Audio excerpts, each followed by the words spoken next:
a minute to get here. It is Sunday, the 20th. It's been an interesting, stressful day. So I am broadcasting live on Facebook and YouTube because I am getting censored on my live streams on TikTok. And we've been doing all the study over there. But because I am not allowed to say anything about what's going on in the world and the news without getting censored, yeah, can't do it over there. So we are here tonight, and I am keeping with my schedule as much as I can that we had on TikTok.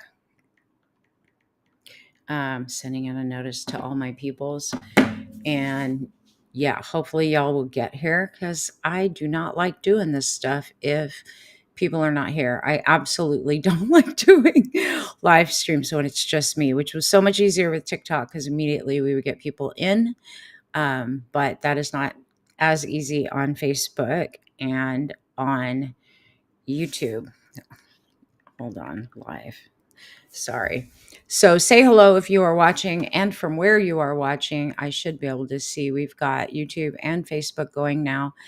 But let me know that you're watching. So I was thinking about the Discord, my Discord people. You guys have asked to continue the Gnostic study. So I thought we'd go through the secret sayings of Jesus that are written in the Gospel of Thomas. There's some really, I think, Andy, you're here. Hello. I think there are some good teachings in there. And while sometimes they seem really simple, they're good reminders, especially with what we are all going through right now. And with so much disinformation going on in the media, because some of the text actually talks to discernment. But how are you guys? Before we dive in, let me check in with y'all. Like, how are you? How are you feeling? How are you doing? I'm going through my own little battle right now for sure. And I got bit by a mosquito on my face. So I have no makeup on other than a little eyeshadow, which I threw on real quick. A mosquito bit my cheek, literally. And I only knew that because I saw it fly off a few hours ago. So my cheek is swollen. The bugs are on. They are literally after me. You're watching on the YouTube live chat. Cool. Awesome. Good. I'm glad. My hope is that we can get our community onto YouTube and Facebook, but mainly YouTube for now, away from TikTok. It'll be easier once the app goes away. For those of you who don't understand what's happening now, someone backed out. One of the American Blackstone backed out of involvement in the sale of TikTok. But come September, which is not that far away, it's like a month and a half away, they're merging us onto a new app, whether someone else buys it or whatever. And with the American companies involved, BlackRock's involved, Palantir's involved, the companies that don't need any more of our freaking data. You've probably already seen a whole lot of suppression and censorship on the app, and it's getting worse. People who report things that are actually happening, like me, Aaron Parnas, Midas Touch, Christina Talks Tea, everybody's getting their content hit and removed. Or if you're on live stream and you talk about those things, they're banning our live streams. Like, they're shutting down our live streams for misinformation, even though what we're saying is all factual and it's all been reported on and it's easy to research. They're just censoring anything that is left leaning and true. So I don't want to take the chance that my account gets banned and lost, which I've already got 2 violations on live stream. So I'm just not going to live stream over there unless I can keep my mouth shut about what's going on. But that's hard for me because so much of what I help you guys with is navigating what's going on and understanding the truth about where we need to be paying attention and why it matters, and the things that people in mainstream media are not reporting on. But tell me in the comments if you understand why I'm not going to be going to a new TikTok app. I'm trying to figure out how I can delete all of my videos off of there, and it may not matter. I mean, stuff that's out there's out there. They are definitely watching. I heard a video yesterday that said that they're hiring people to actually scroll through social media on the hashtags to talk about ICE raids and talk about anything they don't want us talking about, right? They have people building a list of us that are reporting on these things. So probably on a list somewhere, but that is not going to shut me up and it's not going to stop me. It just means I'm not going to do it on TikTok. But even when I do these teaching videos and I help you guys with understanding how to recognize within yourself where truth really needs to be faced, I can't help myself. Like, you're asking me not to speak truth, and I am a truth teller. Like, what are you talking about? The truth should not be shutting people down. And yet they are. So I hope you guys understand, like, that's why I'm coming back on to YouTube on a new channel, not my old channel. And for the reason I'm doing that, and I have to decide whether I'm going to try and use that old channel, because here's the thing, I am able to have super chat and stuff on that old channel. The problem with that channel is it's very old and I've had many different topics on it and they never categorized it properly. So I'm trying to build this new YouTube account up. I don't know that I'm going to keep posting on Facebook. I'm live on Facebook right now and I'm not too happy about Facebook, right? So I may very well just shut down the stream over on Facebook and just keep us over here on YouTube. Just saying. Facebook's like a ghost town. Aside from the negativity on Facebook is just ridiculous. So yeah, I don't know. I'll leave it for now. Anywho, you guys ready to jump in? I was hoping more people would have gotten the notification. Again, it's not like TikTok where you're getting notified in app. So many of my TikTok followers don't follow me on YouTube yet. And because I have two accounts, maybe they're confused. I don't know. But the link that I have in there, I believe, goes right to this YouTube. You guys would know because you guys followed me over here. It's to this YouTube, right? The link. Did you guys get to it from my bio on TikTok? Out of curiosity. And it's not hard to find. It's the same name I am on TikTok, Bernadette Gold 1. But I'm just curious. Help sister out. Put in the comments. And it seems like we've got more people joining right now. So let me see where we're coming from. If they're all on YouTube. Oh, y'all are on YouTube. I love it. Oh, I love it. Should I shut down the Facebook stream? What do you guys think? I can disconnect that Facebook stream right here, right now. And then people that want to find me have to find me on YouTube to watch this. You got the notification on Discord. Perfect. Okay.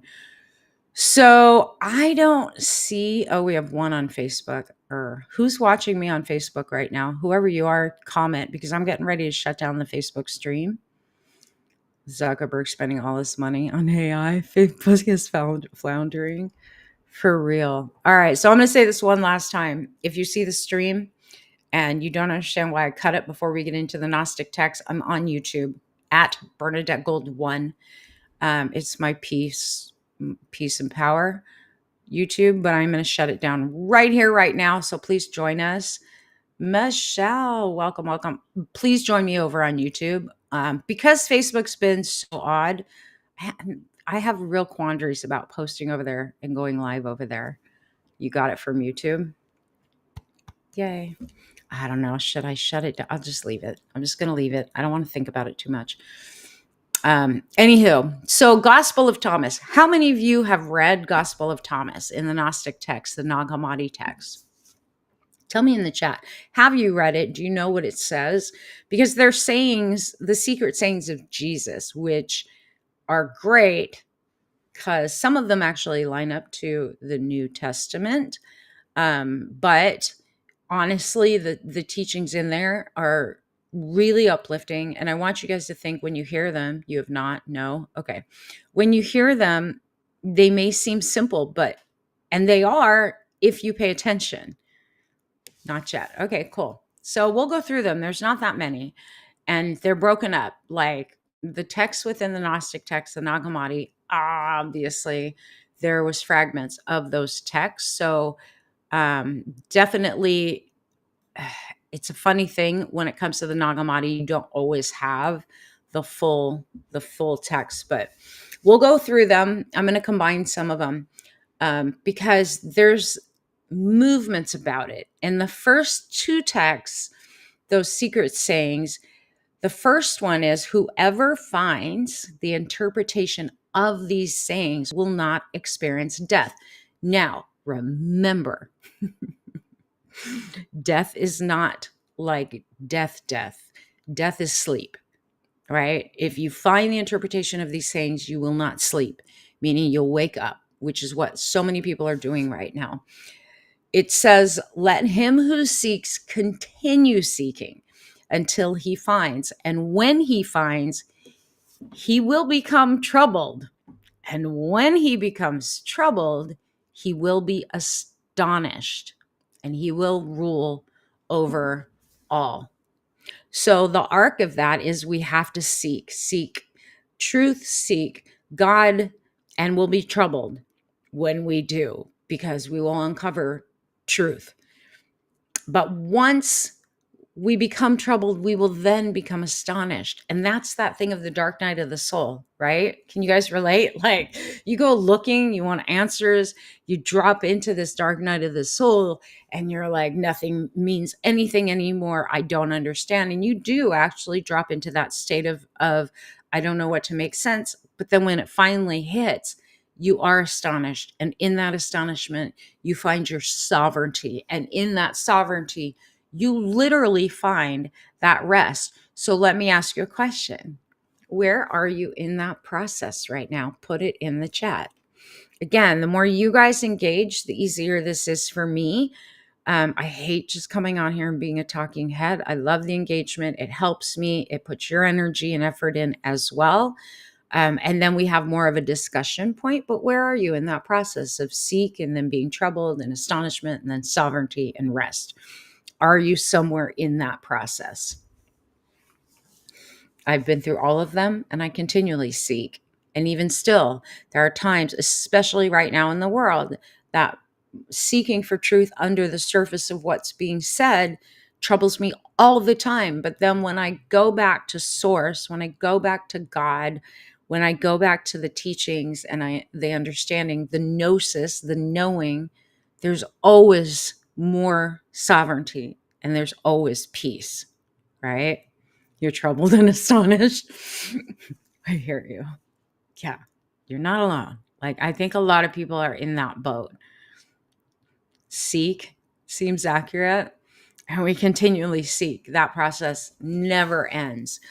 In the third saying, Jesus said, if those who lead you say to you, see, the kingdom is in the sky, then the birds of the sky will precede you. In other words, go before you. If they say to you, it's in the sea, the kingdom of heaven's in the sea, the fish will precede you. Always seeking, right? Talking to family about it. Still want to learn more. I hear you. Rather, the kingdom is in you. And that is the most important part of this one saying within the Gospel of Thomas. Rather, the kingdom is inside you and it is outside of you. When you come to know yourselves, then you will become known and you will realize that is you who are the children of the living Father. But if you will not know yourselves, you will dwell in poverty, and it is you who are that poverty. This saying destroys external authority. It is anti-empire, anti-patriarchy, anti-false religion. It centers on gnosis, knowing, as the liberation point, right? And the whole point of it, I mean, I don't know how many times people tell us within religion too, you have to go to church to experience God, which is a bunch of bullshit. Like, that's not true. I learned more about God outside of church than I ever did within the teachings of the church that haven't changed in how many thousands of years or hundreds of years. thousands basically, when they canonized the Bible. So the important part of that is we have to know ourselves. That is our job. The more we know about ourselves on a soul level, on an emotional level, on a mental level, the more power we have. It took a while to realize I just needed to look inside. That was freeing. I know it is. And it seems so simple, but that's not the focus point that the world gives us. I mean, we're constantly told in the world, read this book, go do that thing, go chase money, go get a bigger house, go live in a better neighborhood, right? That's going to make you feel better. And so we chase after these things constantly. And that is the very things that take us outside of ourselves. Or go blame this person, go blame that person, right? Project, project, project. And it strips us of our internal power. So that is one of my favorite sayings within the Gnostic texts, because it doesn't put a third party in the middle of us. The fourth saying is like a great reversal. Jesus said, man the man old in days will not hesitate to ask a small child 7 days old about the place of life, and he will live. For many who are first will become last, and they will become one and the same. So this is about the inversion of power, right? We think children are the least of us. No, they are actually the greatest of us, right? They hold ancient wisdom, and elders have to unearth that wisdom because we get programmed. The world constantly tells us to look outside ourselves and question ourselves. Yeah, for real. Not easy, because we've been told otherwise almost our whole life, and by the church and by education and by our government, right? Everybody outside of us supposedly has the authority over our lives. We are the last ones that feel like we have authority, but we are the very ones that have authority. If you want to be a sovereign being, if you want to be one that has control over your circumstances and wants to have peace, the authority that you are seeking is within you, right? I know, out of the mouth of babes. The next saying, which there's two of them, I'll include in here, 5 and 6, says, recognize what is in your sight. And this is about discernment. And that which is hidden from you will become plain to you. There's nothing hidden which will not become manifest. In other words, know what's in front of you. Know what's right in front of your face. But your judgment has to come from a place of discernment. If you look deeper under the surface, which is what I always do, whether I'm working with clients one-on-one to help them unearth the things that are blocking them, or I myself am trying to figure out what's truth, what's a lie. And there's so much lies going on that we have to sift through.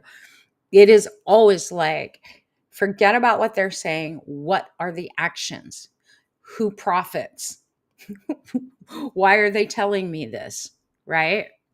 It's funny though, because his disciples are still outwardly focused, because they questioned him and they said, do you want us to fast? Like, how shall we pray? Should we give alms? What diet shall we observe? And Jesus said, do not tell lies. Do not do what you hate. For all things are plain in the sight of heaven. Nothing hidden will not become manifest, and nothing covered will remain without being uncovered. Don't lie, don't hate, right? That's the soul of ethics and morals. Not law, not sin. It's about alignment, clarity, courage.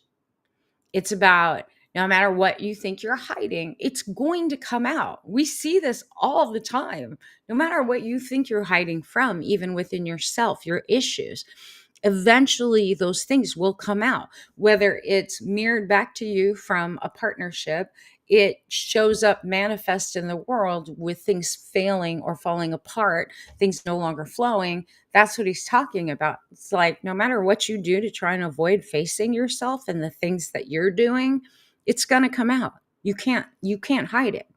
Like I told you guys before, we manifest all day, every day, whether we mean to or not. And those of us who've experienced real hard times when we've gotten off path or we've been out of alignment and we didn't even know what alignment was. end up manifesting or attracting the same partners, the same experiences, the same patterns over and over and over again. And we will continue to until we actually unearth whatever those programs are driving the ego that is making us continually repeat the same things over and over again. Right. And he's saying, like, look within, because all this stuff's going to come out. You can't hide it. Heaven knows. Your knowing knows, your intuition knows, your higher self knows. So that's the work that we have in front of us, right? And it's not about the law and it's not about sin. It is about full on alignment, always. Now, he said, blessed is the lion which becomes man when consumed by man, and cursed is the man whom the lion consumes, and the lion becomes man. That one's a little confusing, but all it's saying is, like, you become what you consume, like in the most plain language I can use, right? Whatever you consume will consume you. That is include, like, from your food to the things you watch, to the things you read, to the people you hang out with. What you consume will eventually consume you. How many of you understand that saying and can see the places in your life? Like, if I consume fear, if I'm consumed by fear all the time, it will inevitably consume me, especially if I feed it. If I continually stay in a place of fear and reaction and ego, it's going to ruin me. It will become that lion that eats me. That's what that saying is talking about. And I know, like, he spoke in code and he spoke in kind of parables that were hard for people to understand. And I think part of that, he did that because those who had a spiritual sense about them, who actually did the work on themselves, they actually understood what he meant by that. Right. These were, like, in that day, higher teachings. We've come to understand a little bit more now, but, and I think Mary Magdalene understood it. So he shared with her.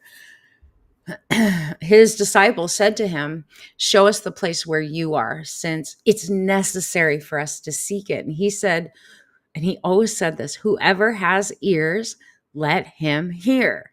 There is light within a man of light, and he lights up the whole world. If he doesn't shine, he is darkness. If he doesn't shine, he is darkness. Ooh. We know some of those right now, right? An extension of you, what you think, consume. Yeah, exactly. Yeah. But it's interesting, that last phrase, the whole thing, like the disciples are, like, still wanting to go outside, right? Like, just show us the place where you are. And he's like, no, you're like the light of the divines within you. You will recognize it in another. And if he's not light, then he's darkness. It's, like, so simple. Why do we make it hard? Right? Why right now? See, this is where I can't get political, because the things going on in politics affect our lives. I don't understand how so many people support the Cheeto when he's a convicted felon. He's been found guilty of rape. Like, come on, of underage girls. So there's no light in that. And there's no light in his lies. How are we supposed to call it anything other than what it is? And when you have Christians saying God put him there, which God?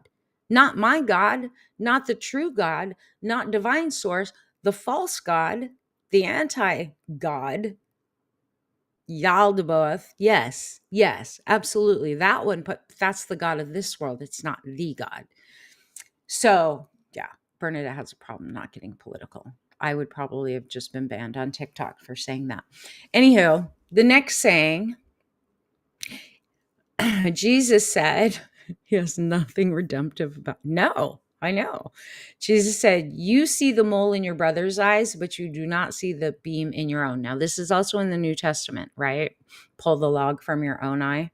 Um, when you cast the beam out of your own eye, then you will see clearly to cast the mote from your brother's eye. In other words, you can't help somebody. This again. You cannot come at somebody, and I'm sure y'all have experienced this. I know I have constantly, even on social media posts, where people want to reprimand me, correct me based on their own personal opinion. Why are you sharing about this and that? Why do you have to go all political? Why do you have to talk about, whatever? You're a psychic. You must be demonic. I mean, the shit goes on and on. Here's reality. Why are you worried about what I'm doing when you're not even taking the time to seek the answers from within for you? It is so easy in this day and age to be a keyboard warrior and be real negative about stuff. I mean, I even had a guy the other day on one of my posts, when I shared about the Stanford prison project, go, "You had to use this, you couldn't use something else," right? This has been proven that it was set up. And he's right. Later, they said that the guy who set up the whole experiment really he wanted to embed some authority to the guards, the people playing the guard positions, to be somewhat abusive to the prisoners, the people playing the prison roles. And that's why they said it was a setup. Yeah. Okay. But here's the deal.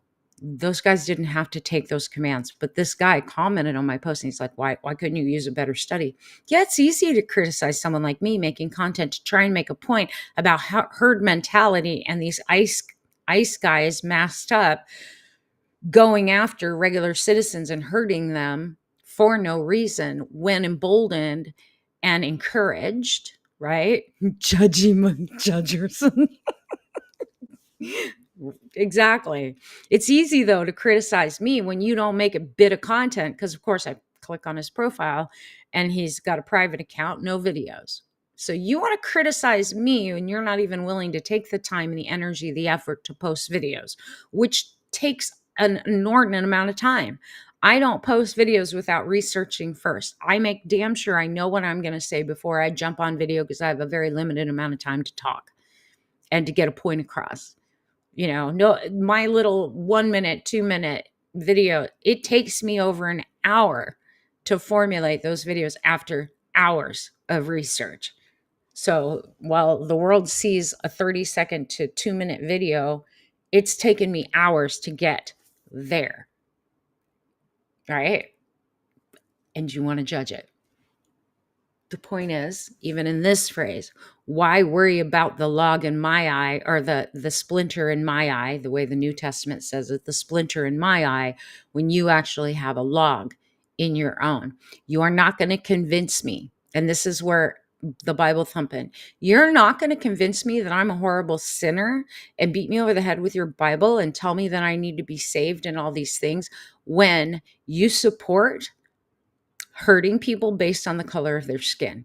You support the separation of children and children being put in cages because of them being from another country and the color of their skin. You're not going to tell me that you are somehow connected to God, to the creator of the entire universe, who is love, when you don't have a problem taking away social safety nets from people who are disabled, who are unable to work, and from their children, or children that come from poor neighborhoods that need things like food assistance. You're not going to convince me that I'm so bad when everything you support is anti-God, anti-Christ, and anti-Christ teachings. And that I wish that they understood that teaching. I've heard it preached in church before, but not really quite like that, right? Because God forbid they call themselves out on this stuff. All right, next one. If you do not fast from the world, Jesus said this, if you do not fast from the world, you will not find the kingdom of heaven. What does that mean? What do you guys think that means? Tell me. If you do not fast from the world, you will not find the kingdom of God. What does that mean? What does that tell you? The rest of it says, if you do not keep the Sabbath, a Sabbath, you will not see the Father. But that first part, that's the most important. What do you think that means? If you do not fast from the world, you will not find the kingdom of God. I want to know from you guys. What do you think it means? Or what does it say to you? Ha ha ha. I'm not testing you. I want you guys involved in the conversation because we learn more when we engage. You have to do some self-reflection and meditation. Yep, that's part of it. Absolutely. What else? Look outside the mainstream. That's not what that one says. I mean, yes, it does to a point, but let me read it again, okay? If you do not fast from the world, you will not find the kingdom of God. Whoa, hold on. You will not find the kingdom of God. If you do not fast from the world, you won't find the kingdom of God. And what that materialism's not the way to the divine. Yep, that's what it means too. So in simplest of forms, what it says to me is, I have to turn off all distractions. I have to spend time alone in nature, in meditation, in prayer, in journaling, in quiet. I have to stop achieving, moving, being surrounded by voices, right? Fast from the world. And when he talks about the Sabbath, it's that whole thing of like, sit in the stillness. One day a week, sit in the stillness. If you don't maintain that sacred time to commune with God, I don't think there's one day of a week. I do it every day. Like, I've built a relationship with God. And it's funny because I've said this before in live streams. I don't know how anyone thinks that they can have a relationship when they're dating or married with a partner that they only talk to for 15 minutes on a Sunday or an hour on a Sunday. We're not in a relationship if I see you for an hour on Sunday. We're not in a relationship. That's a bunch of bullshit. Would any of you stay in a romantic relationship if all you saw your partner was an hour on Sunday or holidays?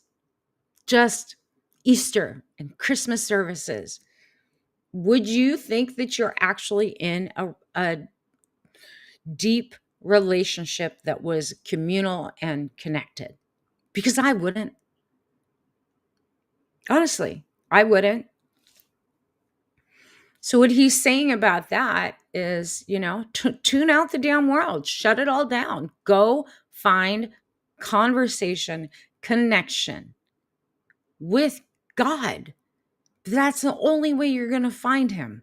It's the only way, him, her, that's the only way you're going to make connection. So for me, first thing in the morning, God, give me the eyes to see, the ears to hear, a heart to understand all you wish me to know. Help me co-create a life of love, joy, and compassion for myself and others before my feet hit the floor. And then I sit outside on my patio with my dogs and I watch the birds and everything else. And I look up into the sky and we talk. What do you want me to see? What do I need to know? What do I need to work on today? And then I sit and I wait and I see what catches my eye. I will say the sky in my backyard is the TV screen to the universe. God shows me symbols all day, every day, because I make sure that I am having a relationship, not on Sundays, every single day. And every day throughout the day, I'm making connection. I'm staying connected. And when I feel like I've lost that connection, I will say that prayer again. Ho, ho, I've gotten a little away from everything. Help me again. Open my eyes, open my ears, open my heart. Let me tune into my intuition, which is my telephone to God. That's where I can get that information. Also, my body. There is divine knowing in our bodies. Pay attention. How does your body feel? Does it feel stressed? Does it feel tense? Do you feel open? Do you feel flowing? Do you feel loving? What words are coming out of your mouth? These are the things he's talking about. And it isn't a matter of, but let me have, let me work another 10 hours. Let me make more money. Let me buy another thing. Should not be about striving for those things. That should not be the main priority in our lives. And that's the very thing that keeps us disconnected, right? Pay attention. That's how you build that. Because otherwise, I don't know how anyone can say they're really connected to God when it's like, oh, you mean on Sundays for an hour? And most of that time, someone's talking at you. You're spending 2 minutes in prayer and meditation. The rest of the time, they're either dancing and playing music. Maybe there's 15, 20 minutes of teaching, and then you have fellowship.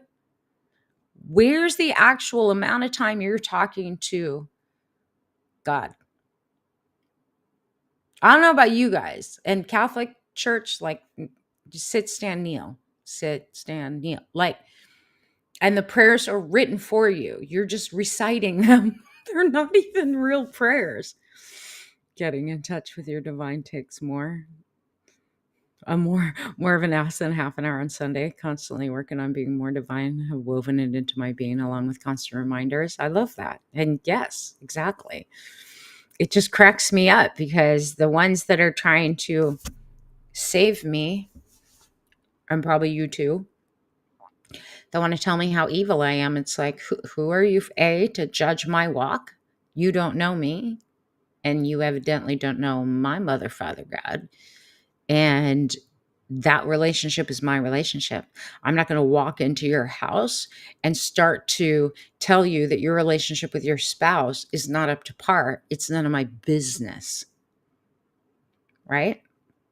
And yet they have no problem knocking door to door or calling you out on social media, telling you that they know what's best for you and they know you and your relationship with God.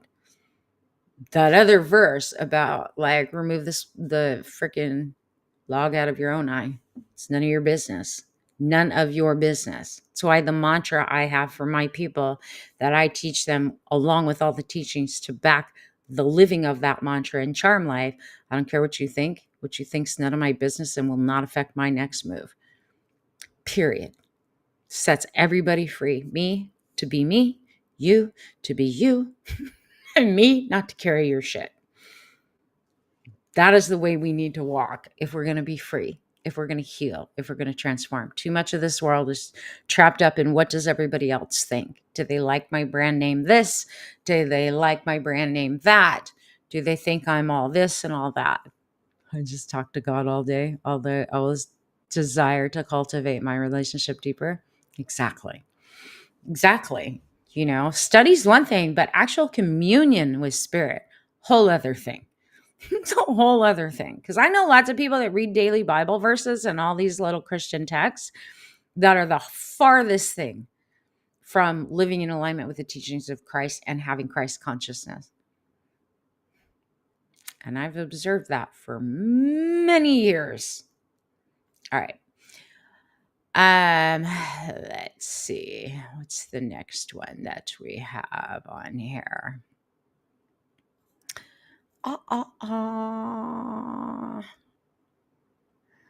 When I realized that the divine was within me, that inspired me to want to be a better person, a little better every day. That says a lot too, because you are already a good person by nature. All right. So Christ in the world, Jesus said, I took my place in the midst of the world and I appeared to them in flesh. I found all of them intoxicated and I found none of them thirsty. And my soul became afflicted for the sons of men because they are blind in their hearts and do not have sight. For empty they came into the world, and empty too they seek to leave the world. But for the moment they are intoxicated. When they shake off their wine, then they will repent. I know people who can quote the Bible backwards and forwards and are far from Christ-like, right? Holy. The next verse says, if the flesh came into being because of spirit, it is a wonder. But if spirit came into being because of a body, it is wonder of wonders. Indeed, I am amazed at how this great wealth has made its home in this poverty. That those two verses are speaking about the sleep. When he's talking intoxicated, he's not talking drunk. It's like you're blind. You know how when you get drunk, you can't see like what's right in front of you if you're in blackout mode. Like the people are talking and they're dancing or doing worse things. Y'all know. Y'all have been there when you were younger, right? You drink and you have no memory of it the next day, but then you see videos or people tell you what you did and what you said and you're like, I don't remember. It's like that, but with people drunken in the material world, not drunk in spirit. Like all of these things I see going on in the church, speaking in tongues, which is illegible. How do you say it? Language. Like what you're talking nonsense gibberish, right? Oh, laba shama la la la yaha. You're talking in spirit? Really? Because spirit speaks in symbols. Does God need you to speak in some language that nobody knows? Is that helpful to anybody? Or does it just make you seem special? Right? If they went back to the etymology of the word tongues, they would have known that in Greek to Hebrew, the word tongues meant language. They spoke in many languages, but languages that people understood. And even in that Bible verse where that one time they mentioned speaking in tongues and the gifts of the Spirit, I said some people have the gift of vision, the gift of hearing, blah, blah, blah, like you, and the gift of healing. They took that, and I don't know who came up with that whole thing, but they do it in the evangelical church. And it's like, even there, it said, what good is it if no one understands you? You're like a clanging bell. That's why I have great respect for tequila to this day. Tequila is like, there's a spirit in tequila that is so bad. It always made me very, very, let's just say truthful and not in a nice way.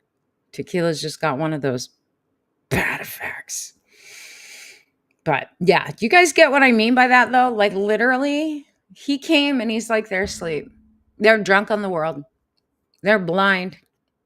Until they shake it off, shake off their opinions, shake off their judgments or misjudgments, shake off their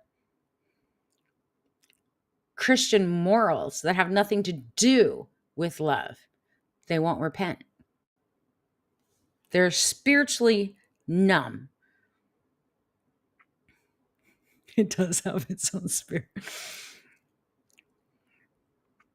So the more we understand these are the teachings, and he said it more than once. One of the other things he said is when you undress and are not ashamed, right? This was the initiation. Literally, he's basically saying like, because they were like, when will we see you again? He's like, when you undress and are not ashamed. What does that mean? It means when you are vulnerable, when you are not hiding your weaknesses, when you're not pretending to be something you're not, when you're not trying to cover up all of your woundings, because it's within there that you find your wholeness. Exactly. No mask, Michelle. Very good. But it's also him calling us forth to address our woundings. Look at them. Don't hide from them. The other thing that speaks to, and I've taught you guys this recently, that shame and guilt are the lowest frequencies of energy on the planet. It is like the lowest, shame and guilt. And what he's saying is just be naked without shame. Then you'll see me. Show your wounds without guilt. Then you'll see me. Be true to who you are, all of you. In other words, humble yourself.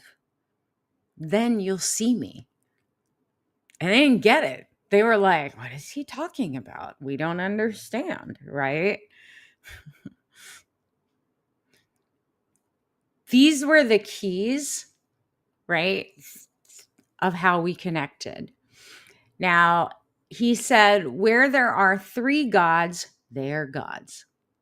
Where there are 2 or 1, I'm with him. Split a piece of wood, I'm there. Lift up a stone, you'll find me there. What he was talking about, where there are 3, they are gods. He's talking about like the worship that we do, the idols that we create. Like they are gods. Not they are God, they are gods. When there's 3 and they're saying all these things and the powers outside, they're gods. You're worshiping a god. But it's not me. I'm not there. Where there's 2 or 1, I'm with him. I'm with them. They're gathered together and seeking me together. Yeah, you're going to find me there. Lift up a stone, you'll find me there. Split open a piece of wood, that's me. They didn't understand that either. The next one, he said, a prophet's not accepted in his own town.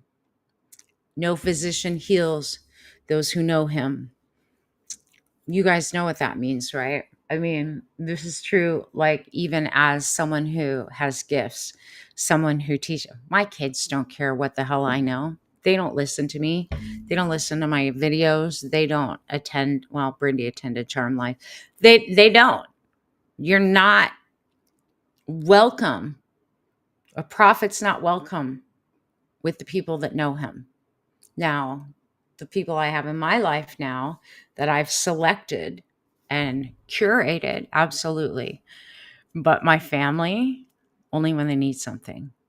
And that's what he's saying. And he's saying a physician doesn't heal those who know him. Partially because that emotional connection does not allow them to fully trust him, nor do you want that to interfere. So what I think that tells us too is don't be hurt. If the people around you that are close to you don't want you to teach them, don't want you to tell them what you know, don't personalize it. Don't take it to heart. Those of you who are mothers and fathers, you know this. Your kids hear stuff from you. You don't know jack. They hear the same thing from someone on TikTok. Next thing you know, that person's being worshiped like all get out. Tell me I'm wrong. My kids, like, I'll tell them stuff and they just ignore me. Yeah, whatever, mom. They see it on TikTok and suddenly, oh my God, you wouldn't believe what I heard on TikTok. Oh, okay. It's just the way it goes. Truly, just the way it goes. All right. The next one, and we've only got a few left. A city that has been built and established on the summit of a high mountain can neither fall nor be hidden. Another way to say that, a city being built on a high mountain and fortified cannot fall, nor can it be hidden.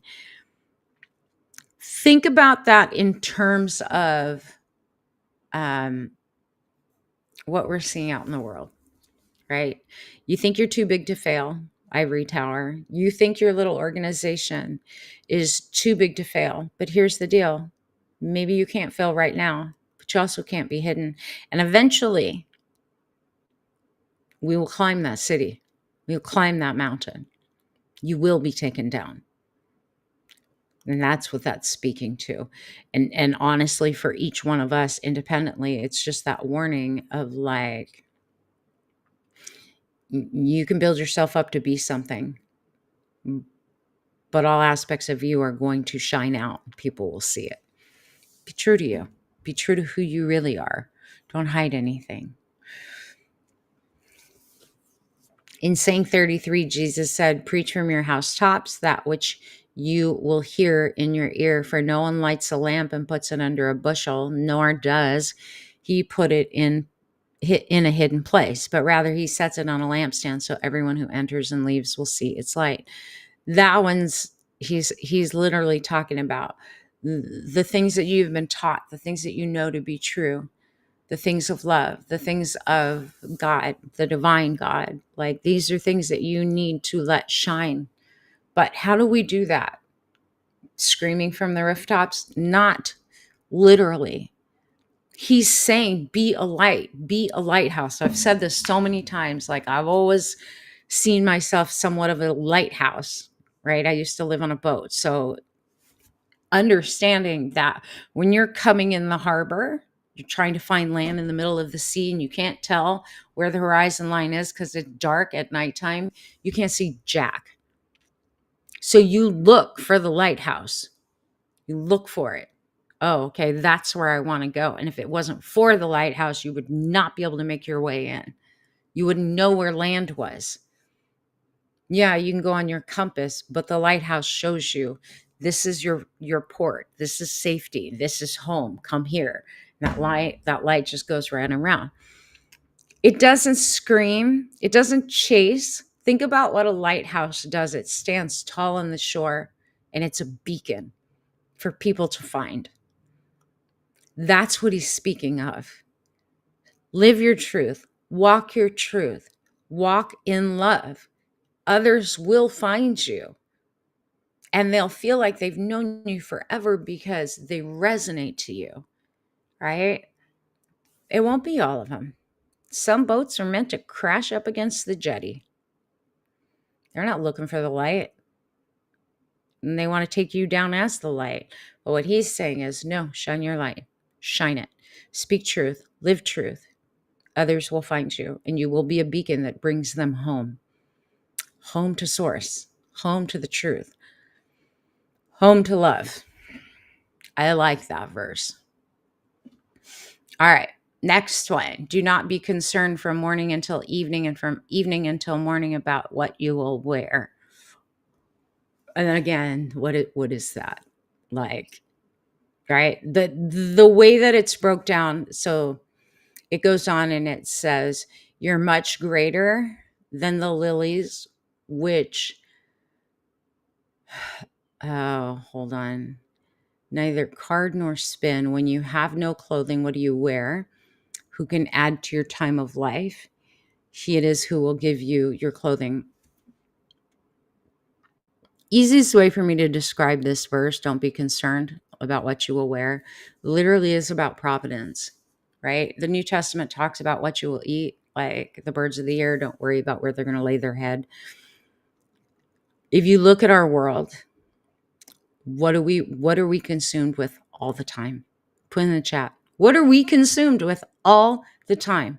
From morning until night, and sometimes keeps us up at night, especially if we have a bill come in that we can't afford, or a car breaks down, or one of the kids needs something. What are we consumed with? All material stuff, all these worries. We don't just put it out there and know that it will be taken care of. And what he's saying basically is like, you will be taken care of, but you have to trust. And it doesn't mean you sit back and do nothing. You've got to take action too. Those ideas will come to you when you have faith. When you're in fear and worry, lowest vibrations, right? That's lower on the vibrational scale. Know that you will be taken care of. And then when you get word of what you should do, go follow through. But don't worry, because worry is not going to help you. Worry creates more problems. Yeah, money and bills. It's what keeps us up at night, right? Oh, what am I going to do? What am I going to do? And he's saying, don't worry about it. That's not going to help you.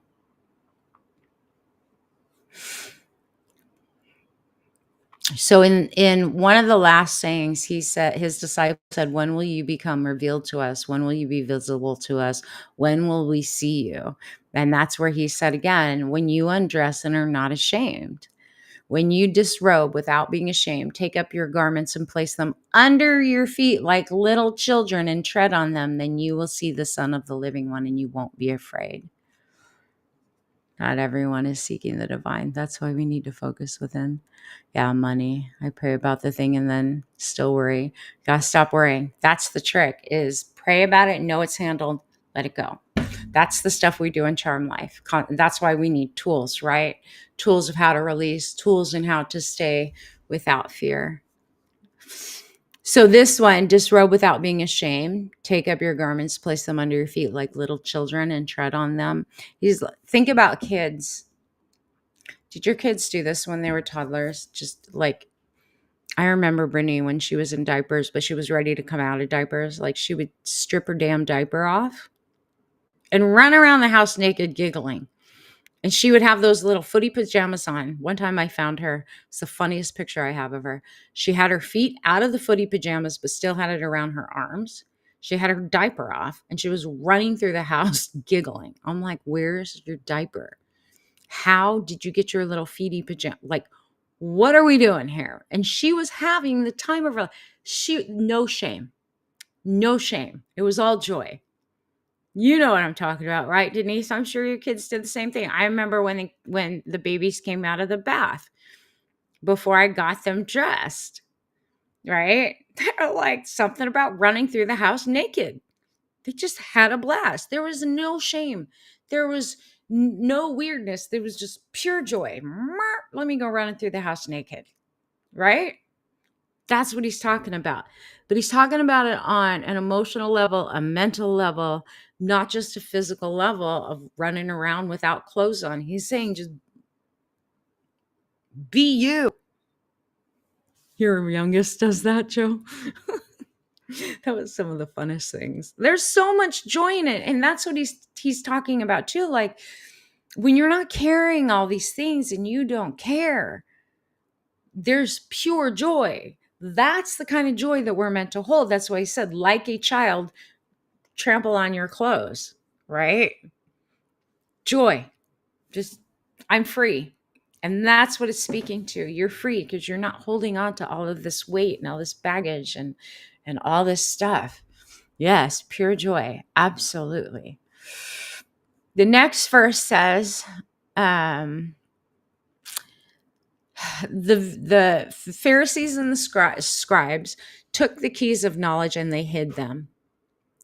They did not go in, nor did they allow those trying to go in to do so. You, however, be wise as snakes and innocent as doves. This is the point of power. Not about control. It's not about conquest. It's not about perfection. It's about the alchemical healing of our stories. It's about disentangling from the illusion, because that's the true revolution. When he's talking about the Pharisees and the scribes taking the keys of knowledge, they kept these teachings out of the Bible. They wanted to be the middleman, so that we had to go into their temples and their churches and give them money, and only men, not women, right? And telling us to be wise as snakes, but innocent as doves. What do you think that means? Wise as snakes, innocent as doves. What does that mean to you? I hate snakes, but I understand what he's saying. I hate snakes.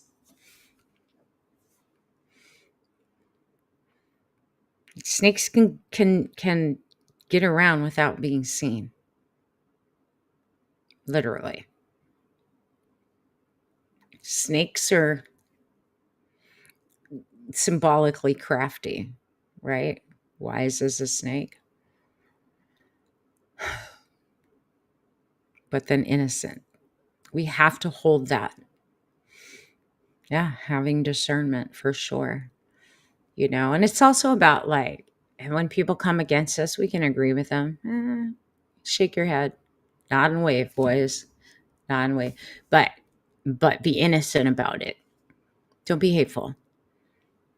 You got to be smart.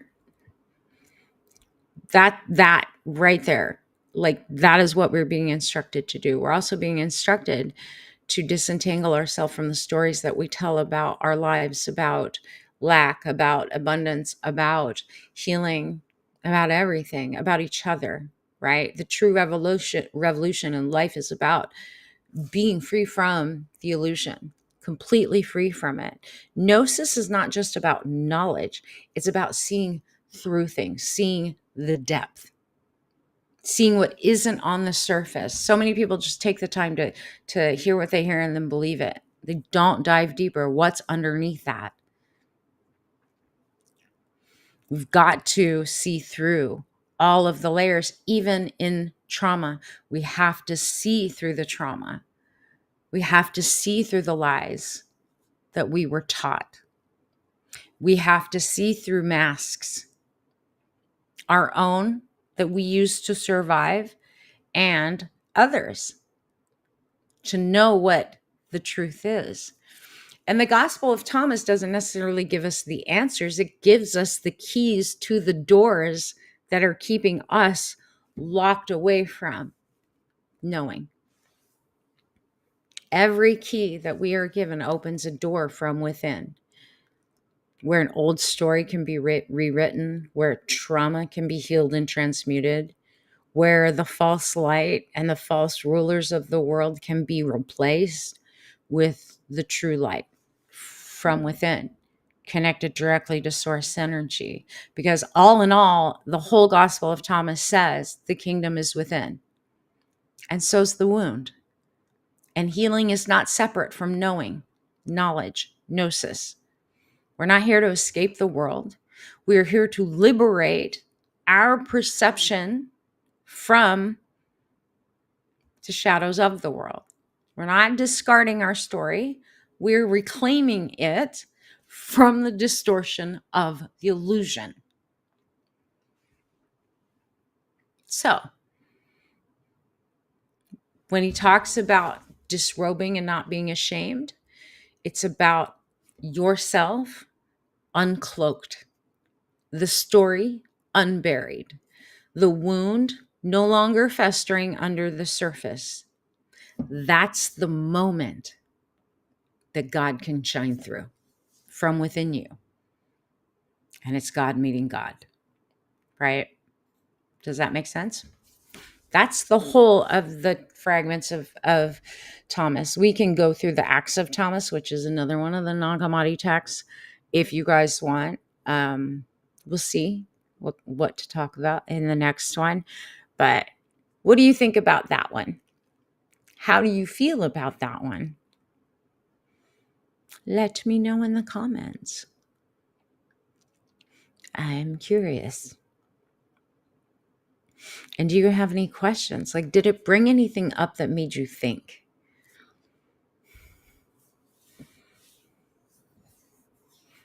Joe Powers, you're saying yes. Yes to what? That it made you think? Very informative. Good. Information's good. Thinking's good. Taking action on those things, even better.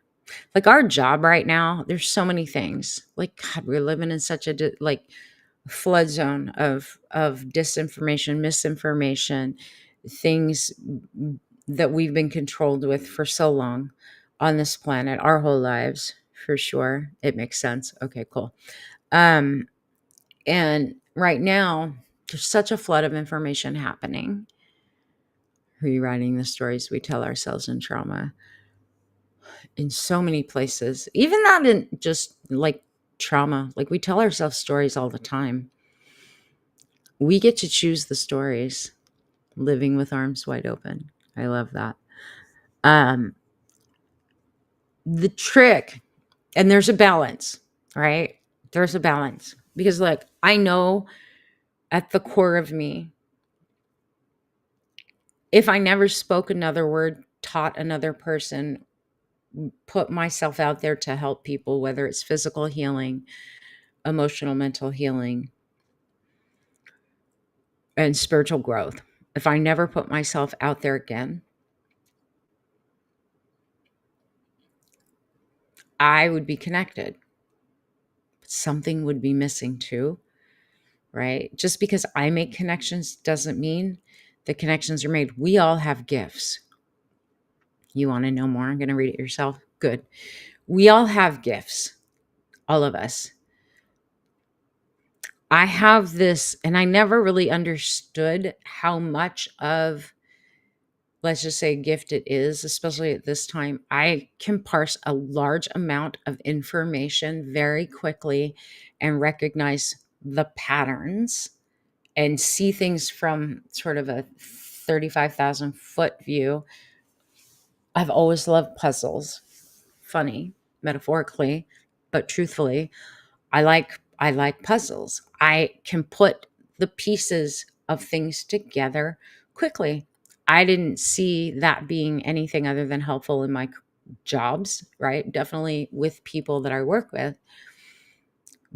But in the time that we're in right now, Spirit pushes me to research certain things that no one's talking about, or they're not coming at it from an angle that should be talked about it, that they need to recognize, using those gifts, right? Out in the world. I understand why the church buried it. Our work doesn't need a middleman. No, at all. We do not. We do not need a confessional. We do not need a priest. We don't need a pastor. Like, you're just getting their beliefs and their understandings of the teachings. You're not getting it internally where it unlocks something. And we have to study on our own at times,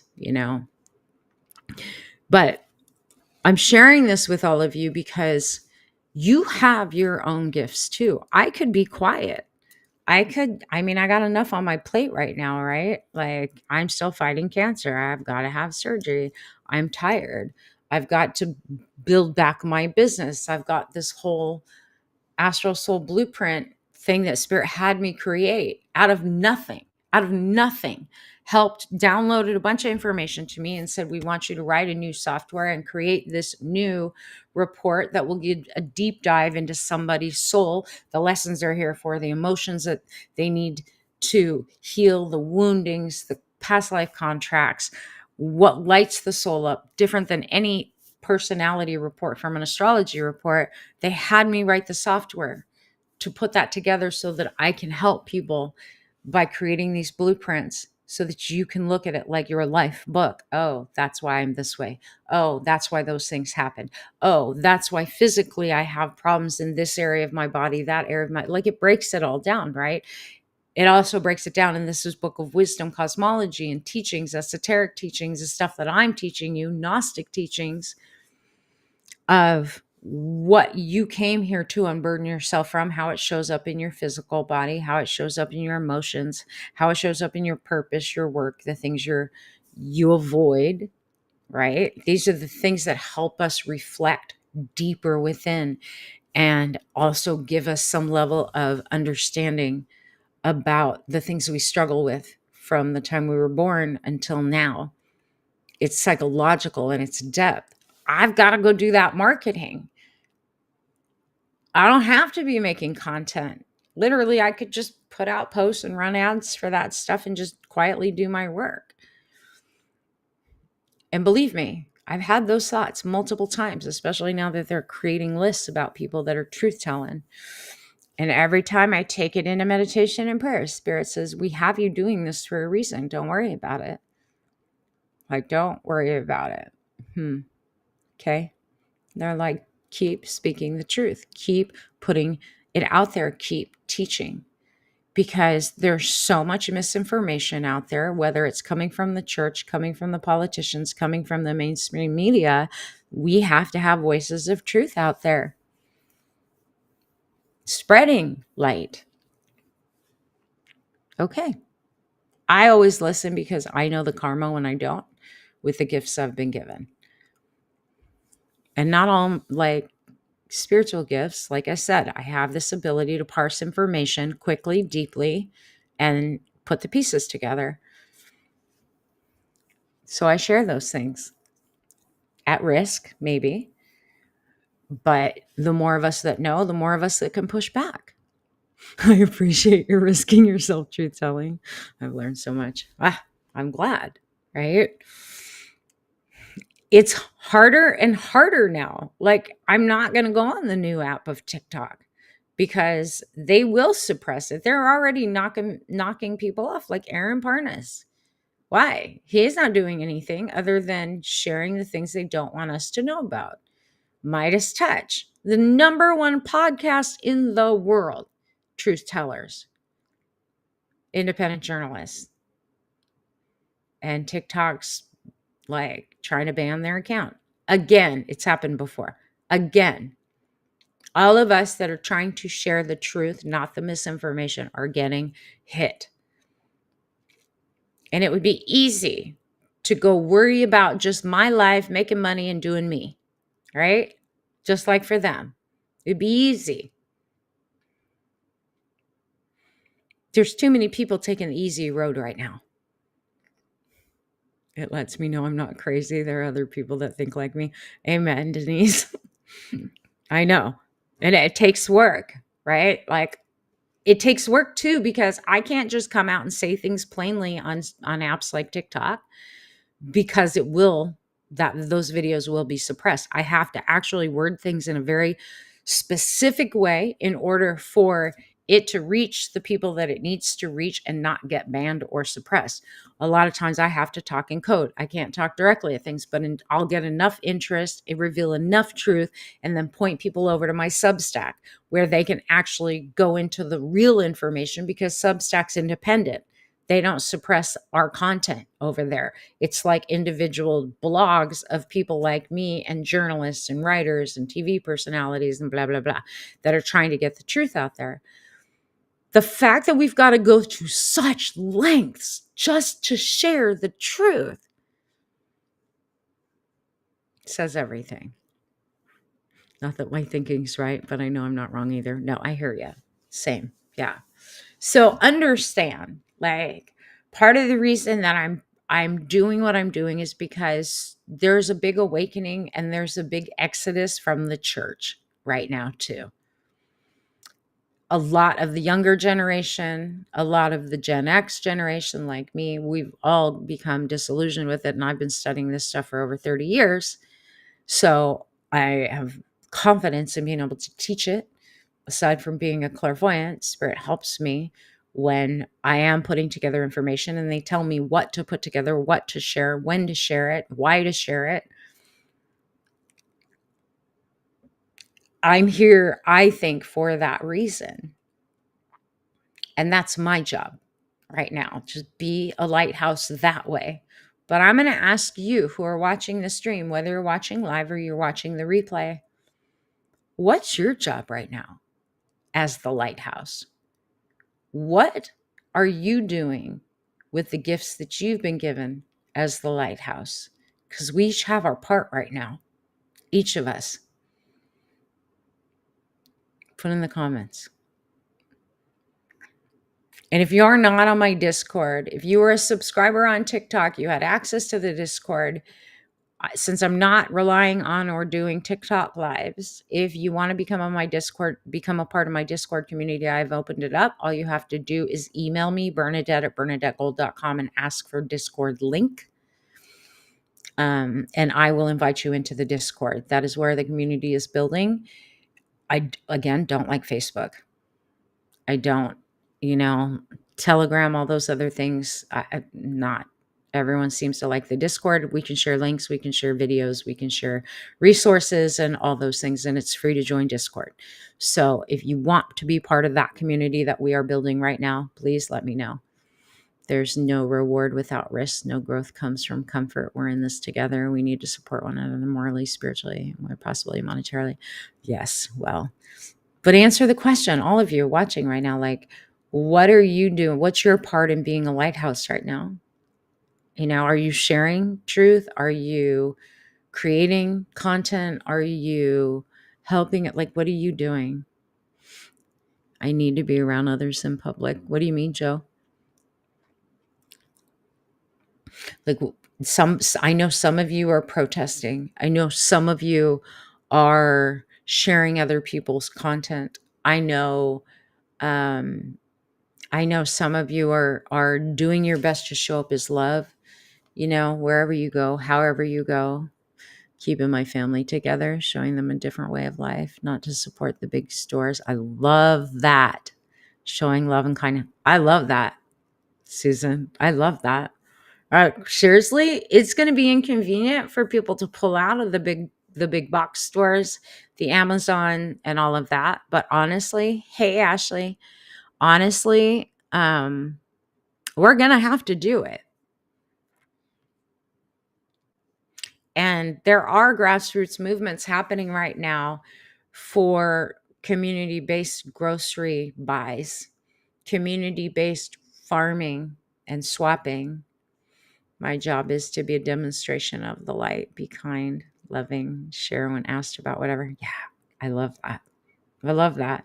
It's interesting because I did a biomagnetism session on a client, an old client, and it was the first one I've done long distance in a long time, right? I haven't been offering it. It's hidden from my schedule because I wasn't sure. It takes a lot of energy to do the scans, to do the placements, and the way that I do it, just the way that I do it, because I use my intuition and my clairvoyance when I work with people that way with healing. And I go far beyond most practitioners when I do my work. But I did it for her because she had a very serious condition in 2023 that I helped her with, to the point where she was able to get off treatments. And she's a light worker and she's a healer. And we were talking today about how, so many of us that are healers and light workers and teachers, we're getting hit in different ways. And what I was telling her, I was like, and from a financial perspective, a lot of us are getting hit that way too, right? Like, and I tend to help people who are other light workers, other teachers, other people like me that are healers and stuff, and they're getting hit physically and financially, and it's like, man,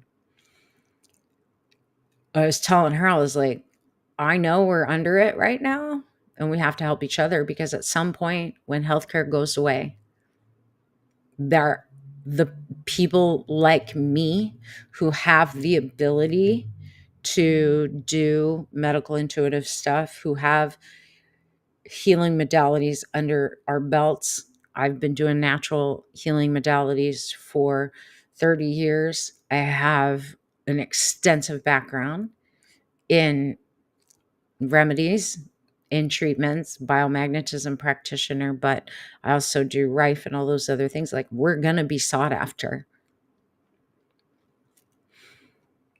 And isn't it convenient that the dark wants to take us out and render us useless right now? And it started last week, Miss Ashley, when you were here with Sky, right? Like, I've gotten so far out of doing healing work for other people because I've been focused on healing my cancer and whatnot. And when you guys were here and Sky was in need, what's my initial reaction? My initial reaction is like, okay, what can I do to help? What can I give her that I have in my medicine cabinet or my herbal remedies and in my toolbox that can help? It's always where I go.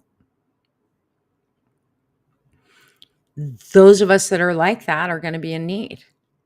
I have no doubt Miss Denise, as a L&D nurse, that at some point when all of it falls apart, and it will, then you're going to be in dire need, right? Because what else are we going to do but have to go back to helping each other? That is what it's going to come down to. Drove at night, bought it from family-owned store. I love that.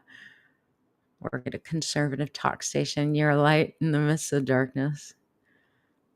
Oh, the cat food. I hear ya. Still working on divorcing myself from Amazon. I've been successful from Walmart. Yep, same. Except for my prescriptions, because they all go there. But I engage in meaningful conversations on social platforms, support media outlets, I believe, with paid subscriptions. I love that. Yeah. So you know what I'm talking about, right, Denise? And look, all of us have gifts. I asked the question and you all are answering beautifully. But we all have multiple skills and talents, right? Most people don't know this about me. My big house in Colorado, I was the general contractor on. And I mean, I learned how to build things. I built the tub platform for my jet bathtub. I did the drywall and helped, like, I stained the floors, like, so many things. And it may not seem like a big deal until someone needs something built.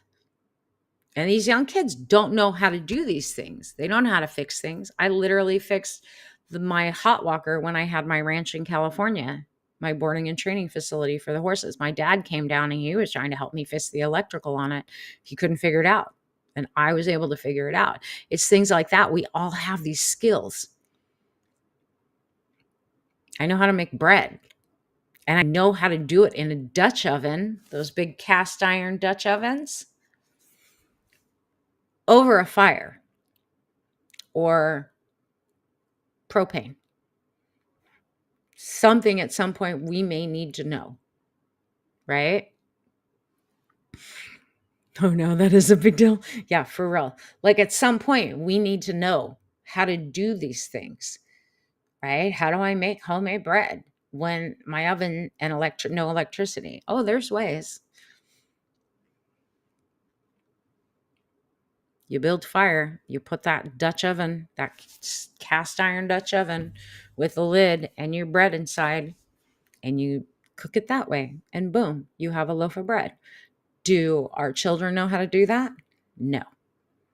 Are they going to have to learn at some point? Right? Same thing with making tortillas. It's amazing when you're starving how one tortilla with some beans makes you feel better than having nothing at all. Do our kids know how to do that? No, but they're going to have to learn, right? I have binders from when we lived on the farm, how to make goat's milk cheese, how to make ice cream from it, how to make soap from it, blah, blah, blah. I have, and if they go through my stuff, they know I have all of it. They'll find it. Hopefully I will be here to help them. These are the skills, knowing how to deliver a baby, right? How do you clamp off the cord?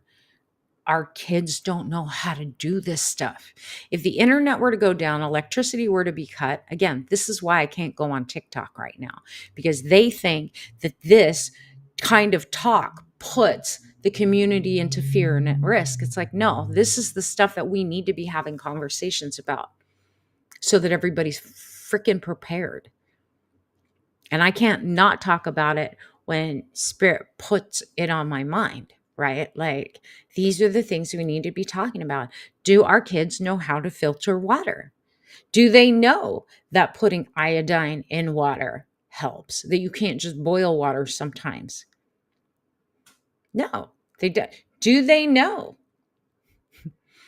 how to deal with the simplest of things? They've lived cushy lives. My kids know a lot only because we lived out in the country, but they literally have lived cushy lives. It does make people use their mind. God forbid we talk about it. But I know a lot of adults, even that have lived such cushy lives, they don't know the simplest of freaking things. They don't know how to siphon gasoline out of their cars to put into their generators, if they even have a generator, a gas run generator, right?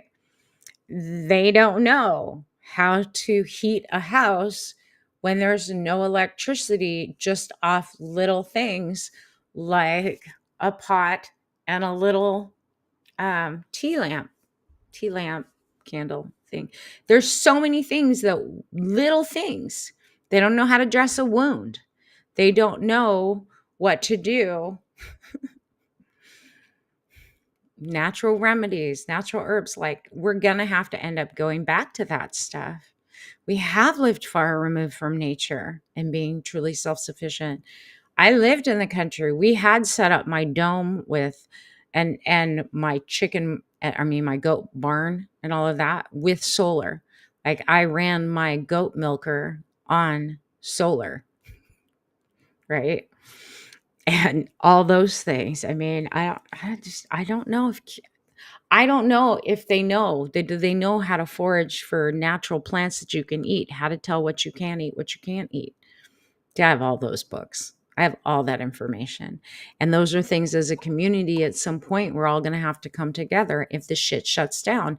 And at some point we're probably going to have to shut down all the corporations because they're the ones driving the policies that are taking our rights away. And the only way to stop them is to remove the money from them. I think we're all coming to that consensus. It should not be a big deal. Again, another reason why my freaking TikTok lives got banned. But we have to have these conversations. And we have to be willing to be uncomfortable for a brief time without whatever. I mean, Trump is warned too about the grid is very unstable and blah, blah, blah. They could pull the plug on it if they didn't want us to communicate through the internet, if they didn't want us to be comfortable, if they wanted to make us suffer so that we will comply with whatever. They've done worse things than that throughout the years. The more prepared you are, the better off you are. Don't be afraid of it. They're going to do what they do to get control. I say we push back and we be prepared. So I have flour. I went and bought it from Costco and I keep them in those big plastic tubby containers. They have made us scared to be a little uncomfortable, and that's not good. It's not good, right? Look at what Mother Nature is doing right now. Look at Mount Rainier rumbling. Look at the earthquakes happening off the West Coast. The Ring of Fire is lit right now. We've got volcanoes going off. We've got earthquake swarms happening. That could happen too. And I'm not trying to scare anyone. I'm saying we got to be prepared for what we got to be prepared for. There have been floods from Texas across to Virginia, literally from one end of the US to the other. In other countries, South Korea got flooded out. Like, Mother Nature's pissed right now. Not happy. And I believe that the universe, God, is going to step in and make corrections any which way it needs to make corrections and make us pay attention, which is also going to make us a little uncomfortable for a while. But we have to be prepared. So we have to talk about these things. And then we've got to educate one another, right? That's what the Discord, I think, is great for now. Like, we can share recipes. If y'all have recipes, put them in the Discord. We can make a little thing for a recipe thing. Like, there's things like cornbread, super easy to make, and really tasty. At least the kind I make, super tasty. Stocking up on things like honey, stocking up on things that are perishable, right? Like, sharing recipes with one another, sharing bread recipes, pizza dough recipes, whatever it's going to take, that is going to give us some sense of security and knowing too. We don't have to go out to eat all the time. We can play with new recipes. We can play with new things. Gardening advice. Those of you who are good at vegetable gardening. I used to be until I moved to Texas, and it's so hard to garden here, right? Sharing posts from other people that help, I think, is another good way. And y'all are welcome to share all that stuff on the chat window on my Substack as well. However we can, to help each other, to shine lights on things, to make each other aware of things, right? There's going to be a general strike in the US where for 3 days, like, it's called the People's Sick Day. They're doing one, and then there's another general strike going on. There's a couple different movements. Right now, there's another movement as well that I was made aware of, the blackout, to not buy from the big stores, not buy from Amazon, like crippled them. Thankfully, I live in Texas and we have HEB, and the people who own HEB are super good about taking care of the community. They were there during the floods too. They shipped out a bunch of food to the rescuers and everything and set up tents to help. But we got other problems in Texas. So, yeah. Y'all stay safe. Keep sharing truth. I shared with you guys on TikTok my dream I had on the 11th of July, about having the dream that Trump was being removed and someone far worse was being put in. And then within days, all this stuff starts lining up.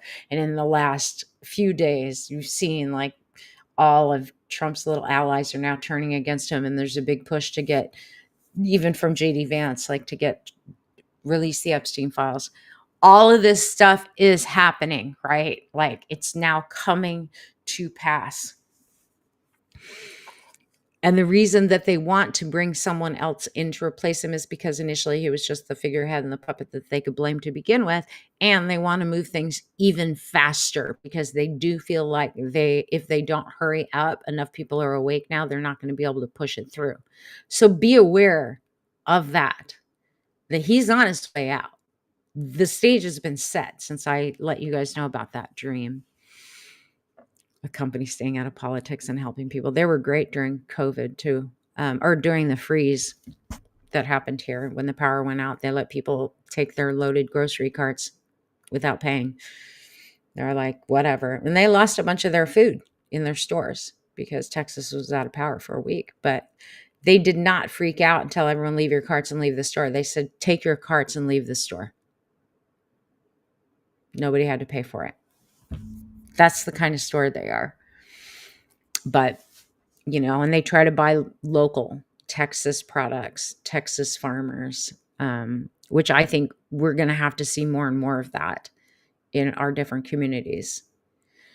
But yeah, things are about to get even more interesting, y'all. Stay tuned. Stay tuned. Things are about to get they're going to turn up the heat. And there's lots of distractions, but they are setting the stage for him to be out and JD Vance to be accepted in. And Peter Thiel owns JD Vance. He's the one that put him in place. So we're not out of the woods, not by a long shot. And then you got Palantir, or the Tech Bros and Project 2025 plan. Now I got more information to release in the upcoming week on Substack. If you haven't read what I wrote on Substack, go read it. I'll help you put some more of the pieces together. Anywho, all right. I will see you guys again probably Tuesday. We'll see how everything goes, but I'm planning on being back Tuesday. We'll see what we talk about then. In the meanwhile, have a great one, and feel free to share this recording and everything with other people. All right. Be blessed. Be a blessing. I'll see you guys later.